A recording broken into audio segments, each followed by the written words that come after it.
G'day team. Okay, my name's Shan, and this is like a little guide, or my little guide, of how to attack the UK when you first come over, and even when you're planning to come over. Alright, so a little bit about me. If you've already seen this, then feel free to skip forward. I arrived in December 2019 from Perth, Australia. Started on a youth mobility visa, transferring over to an ancestry visa, as I have always intended to stay here full time. This is my life, and I absolutely love it over here. So this is part of the reason why I'm doing the videos for you guys, because it is so much fun. I'm a PE teacher by trade, and also teaching a little bit of math at my current school. My first year's been hit quite heavily by CV.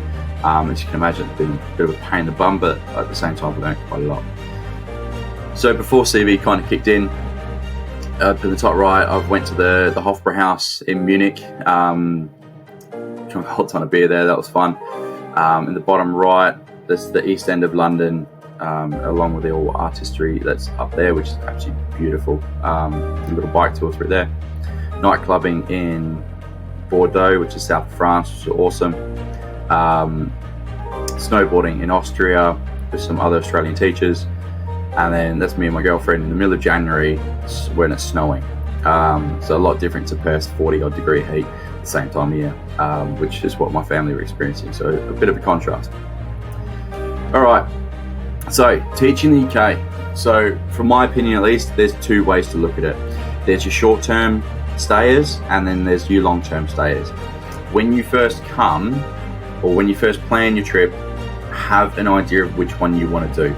Obviously, it will depend upon visas and stuff like that. So I've got access to an ancestry visa, so I can stay long term. I can stay as long as I want, and that's what I plan to do, which I'll explain that a little bit later. Most of you only have access to a short-term stay. So that's like a youth mobility visa, which everyone can have access to, which means, yeah, you're only here for 2 years, and regardless, you've got to go back at that. Unless you can get like extensions and other visas, that kind of stuff I'm not aware of. That's not my expertise, but so this is just general 2-year stayers versus long-term stayers. And for both of these, it's whether you come straight from uni or gain some experience / registration first, like your teacher registration, and that will depend on that. So I'll explain through each one of these. So first things first, you've got to look at what is your goal. Obviously, you've got to have a goal. So for me, so these are the questions you've got to ask yourself. These are the questions I asked myself before I left. How long do you plan to stay? Can you stay longer? For example, visas permitted. Is your plan to travel? How much travel? Where to travel? Stuff like that. Partying versus dating, I'll mention that a little bit later. And then obviously finances when you travel. It's obviously going to be quite a big thing depending on how the other questions line up. So my plan of attack. So I only pulled the pin and said, yeah, let's do this 6 months before I left, which isn't ideal, but at the same time, I plan to stay here long term. So I didn't need a lot of time to save up a lot of money. I knew that I could extend my travel and all the rest and figure it all out, as I do plan to stay here. So as I mentioned before, youth mobility visa, which is 2 years, ancestry, which is 5, and from there I can look at doing dual citizenship or permanent residency. All depend, and that's later down the track. I came over here with 1 year experience, and I had not gained my registration. I don't know exactly how the rest of Australia works, but in West Australia it's a 3-year registration period, and I was only teaching for 1 year. So I need to do my QTS, which is qualified teacher status, which I can do after 2 years. So at the end of this year I'll start the application. So again, I'm planning on staying here long term, so that doesn't stress me, that doesn't worry me at all. But if, depending on yourself and your local teaching governing board and whatever, okay, so you might have to look into that as well. As I said, I'm here for life, so travel plans versus finances.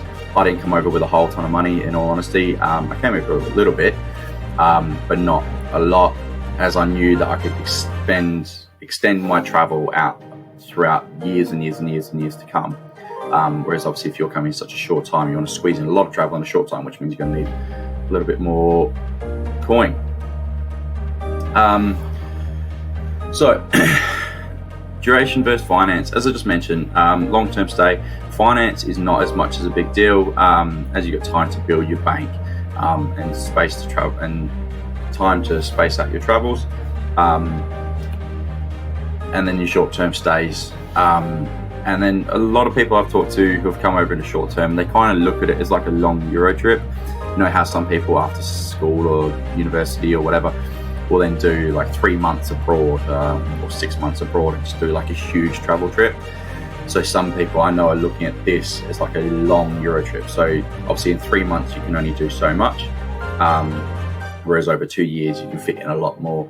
We think the kind of holidays we get as well, which is always a nice benefit. So with that in mind, finances would become more of an important thing. Obviously you want to squeeze in so much travel in a small time period, so you're going to be traveling all the time. And it is a lot cheaper to travel here than it is to travel back home.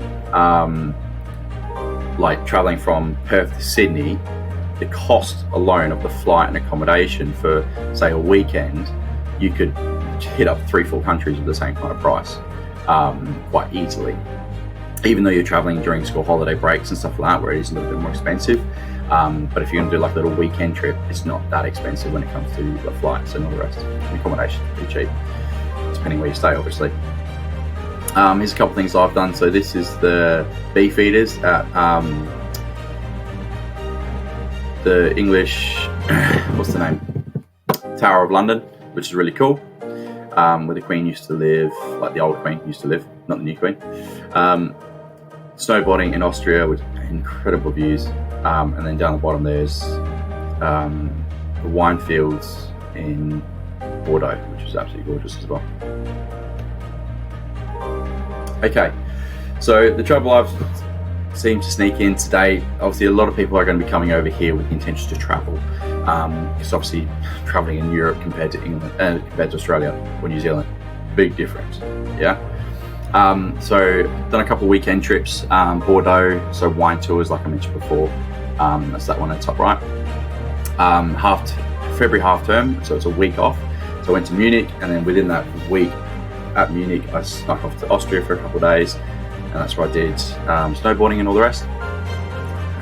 But in Munich I did beer tours, Nazi concentration camps, so history buff. I absolutely loved it. It was incredible.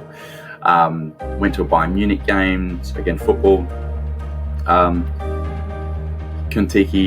a Kentucky trip, did snowboarding, so I was with other Aussie teachers, which was a whole ton of fun. And then I've done UK trips, so Bath, Cotswolds, Southampton, Arsenal games, and just throwing a little secret bit of fame.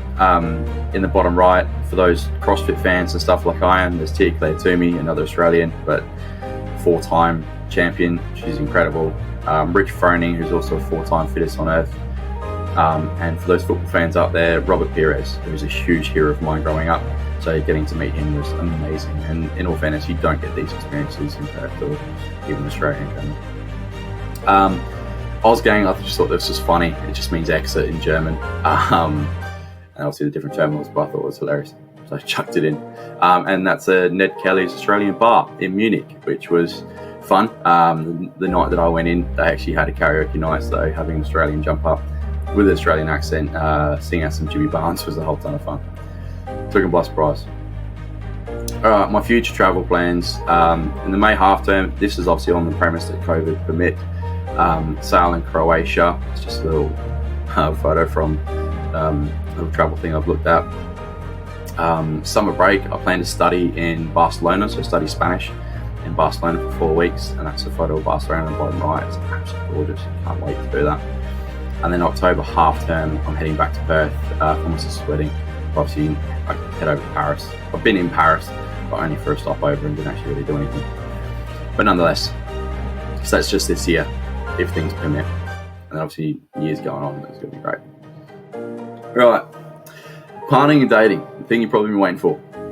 So most people come over as a single Pringle, and that's fine. That's brilliant. Being non-English is great. You become really exotic and interesting in any kind of pub or anyone you talk to. You become the main attraction. Obviously, if I walked into a pub or a bar back home, you're just another bloke along with everyone else. But if you walk into a pub over here or anywhere in Europe, you're this new thing, and it's really interesting, in all honesty, seeing how people react. Dating apps, Hinge is the main one over here. For those who want to hit it up, my misso's from Tinderella when I first got over, so it was just another way that I can meet locals. That's how I used it. And let's be fair, as an Australian or Kiwi, we have a reputation to hold up. There is pride on the line when it comes to drinking, so yeah. So enjoy that bit of fun as well. So that's the end of that one. London is my home. I'm staying here for life. This is brilliant. I absolutely adore it.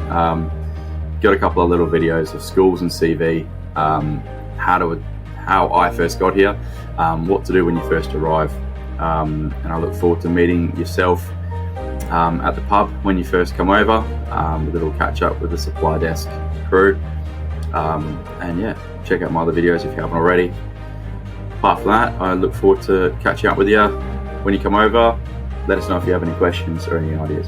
All right, cheers crew, bye.